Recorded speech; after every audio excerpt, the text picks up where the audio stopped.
পুরো টাকা সরকার বহন করে। তাহলে দেখা যাচ্ছে প্রতিটি এমপির বার্ষিক গড় আয় প্রায় 16 কোটি টাকা। এখন ভাবার বিষয় হলো একজন জনতার প্রতিনিধি কিভাবে জনগণের চেয়ে এত বেশি টাকা সরকার থেকে পেয়ে থাকে এবং সেই টাকা আপনার আমার ট্যাক্স থেকেই দেওয়া হয়।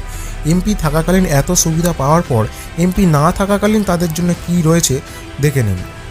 ভাতা, প্রথমে পেনশন বা মাসিক 25,000 টাকা, যা একদিনের জন্য এমপি হলেও সারা জীবন পাবে। এছাড়া স্বাস্থ্য এবং অন্যান্য ভাতা যেমন ছিল তেমন থাকবে, শুধু সরকার থেকে বাড়ির জন্য যে খরচা দেওয়া হতো সেটা আর থাকবে না। ট্রেনে যাতায়াত করার জন্য ভাতা যেমন ছিল তেমন থাকবে, কোনো পরিবর্তন হবে না। এই ভিডিওটি যারা যারা দেখছেন তাদের কাছে আমাদের অনুরোধ, এই ভিডিওটি সকলের কাছে শেয়ার করুন। আজকের মতো এই ভিডিওটি এখানেই শেষ করছি। ভিডিওটি যদি ভালো লাগে লাইক করুন এবং কমেন্ট করুন। ফিরে আসবো আরও একটি নতুন ভিডিওর সঙ্গে। ততদিন ভালো থাকবেন, সুস্থ থাকবেন এবং অন্যকেও সুস্থ রাখবেন।